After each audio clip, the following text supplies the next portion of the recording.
बच्ची जाग उठी। विनोद और ममता की शादी को 6 साल हो गए थे, पर उनका कोई भी बच्चा नहीं होता। विनोद एक बिल्डर था और काम के सिलसिले में उसे एक दिन शहर से दूर एक नए घर में शिफ्ट होना पड़ता है, जहां आसपास बस जंगल ही जंगल होता है। ममता अपने घर लक्ष्मी नाम की एक औरत को काम पर रख लेती है।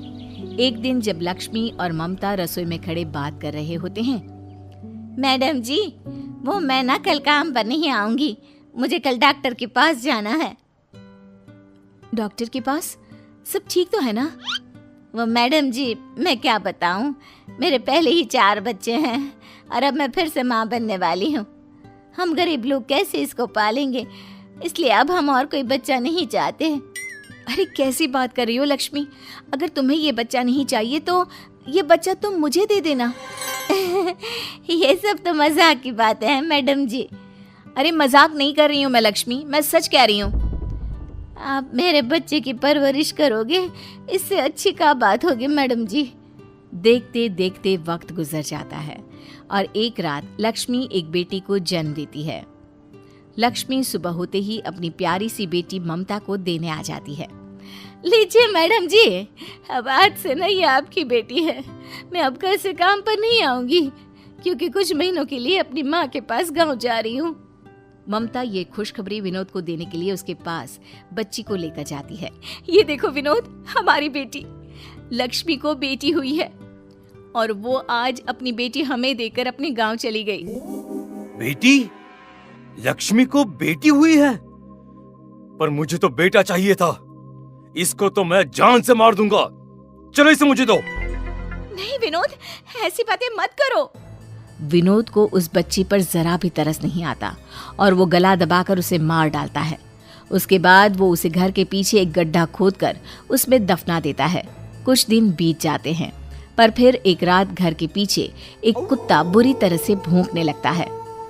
अब क्या इस कुत्ते की माँ मर गई है जो ऐसे रो रो कर शोर मचा रहा है? उसे तो मैं चुप नहीं करा सकती, पर तुम क्यों कुत्ते से भी ज्यादा शोर मचा रहे हो? चुपचाप सो जाओ ना और मुझे भी सोने दो। कुत्ता उसी जगह भौंक रहा होता है जहां विनोद ने उस बच्ची को दफनाया होता है। अचानक से वहां जमीन फटने लगती है और उसमें पड़ी बच्ची को देखकर कुत्ता जोर जोर से भौंकने लगता है। मरी हुई बच्ची की आंख खुल जाती है। मैं जाग गई मम्मी, मैं जाग गई पापा, मैं आ रही हूँ आपके पास अपनी मौत का बदला लेने।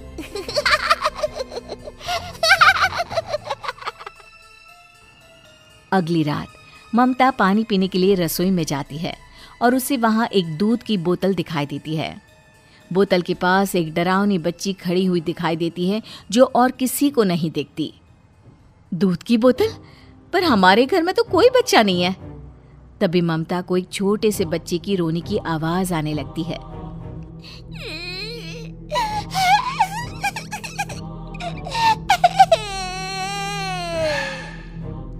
वो डरावनी बच्ची कोने में रो रही थी, पर वो ममता को दिख नहीं रही। अब ये बच्चे की रोने की आवाज कहाँ से आ रही है? यहाँ तो कोई दिख भी नहीं रहा। ममता पहले इधर उधर देखती है, फिर वो खिड़की के बाहर झांकती है, पर वहां भी कोई नहीं होता। फिर अचानक से ममता के पीछे से किसी हंसते हुए बच्चे के भागने की आवाज आती है।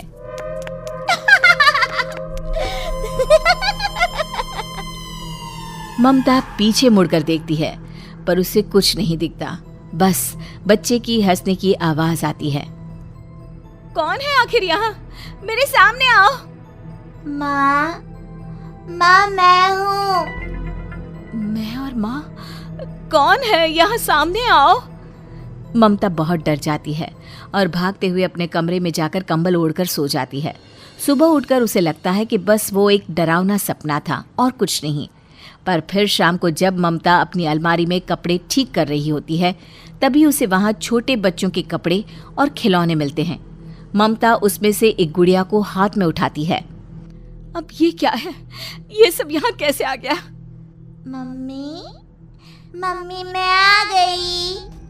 ममता डरकर उस गुड़िया को दूर फेंक देती है। गुड़िया तभी एक डरावनी बच्ची का रूप ले लेती है।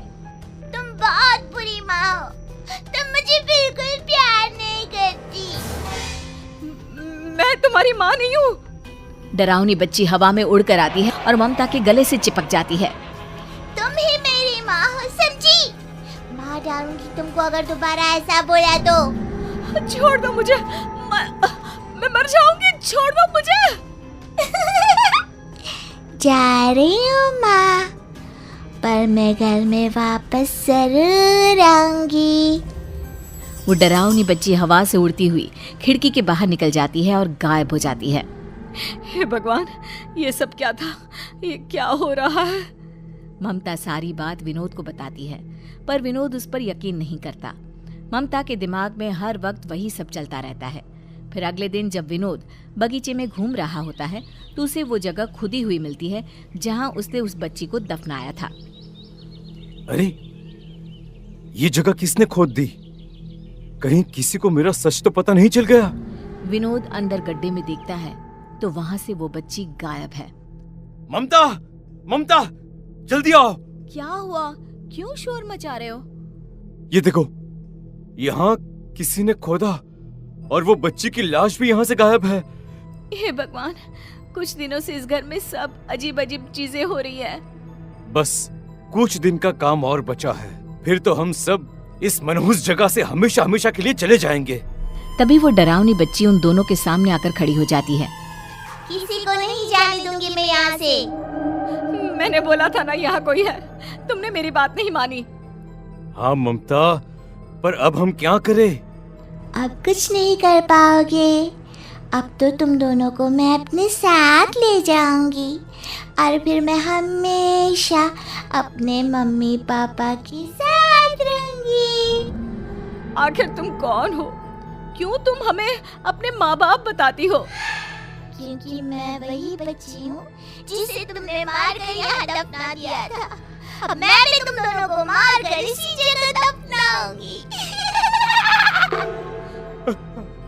हाँ, हमें माफ कर दो, छोड़ दो हमें, छोड़ दो। आपने मुझे क्यों मार दिया पापा? आपने भी मुझे नहीं बचाया मम्मी। ऐसा क्यों किया? मेरी क्या गलती थी? यही कि मैं लड़की थी। नहीं बेटा, मैं तुमसे बहुत प्यार करती थी, सच में। मैं बस तुम्हें बचा नहीं पाई, मुझे माफ कर दो। नहीं करूंगी, किसी को माफ नहीं करूंगी, मार डालूंगी सबको। वो डरावनी बच्ची विनोद और ममता दोनों का गला पकड़कर हवा में उड़ा देती है। दोनों का दम घुटने लगता है, पर तभी अचानक वो बच्ची दोनों को छोड़ देती है और आग में जलकर राख हो जाती है। फिर ममता और विनोद की नजर वहां खड़ी लक्ष्मी पर पड़ती है, जो किसी छोटे से बच्चे के कपड़े जला रही होती है। लक्ष्मी, तुम कब आई और ये सब क्या कर रही हो? मैं 4 दिन पहले ही गांव से वापस आ गई और आते ही सबसे पहले अपनी बेटी को देखने आई, पर इस घर की नौकरानी ने बताया कि इस घर में तो कोई बच्ची है ही नहीं और ना कभी उसने किसी बच्ची के बारे में सुना। आप लोग भी उस वक्त घर पर नहीं थे कि मैं आपसे पूछती। मुझे कुछ ठीक नहीं लगा और जब मैं वापस जाने लगी तो मैंने पीछे बगीचे में अपनी बच्ची के गले में पड़े लॉकेट को आधा ज़मीन में दबा हुआ देखा।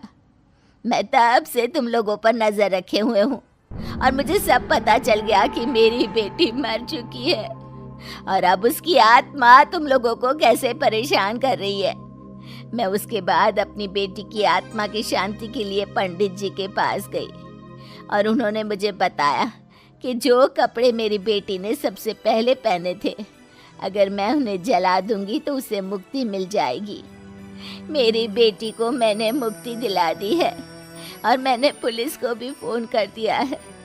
अब आपको आपके किए की सज़ा भुगतनी पड़ेगी। ममता और विनोद बहुत रोते गिड़गिड़ाते हैं, पर कुछ ही देर में पुलिस आकर दोनों को अरेस्ट करके ले जाती है। उसके बाद लक्ष्मी वहीं बैठकर खूब रोती है।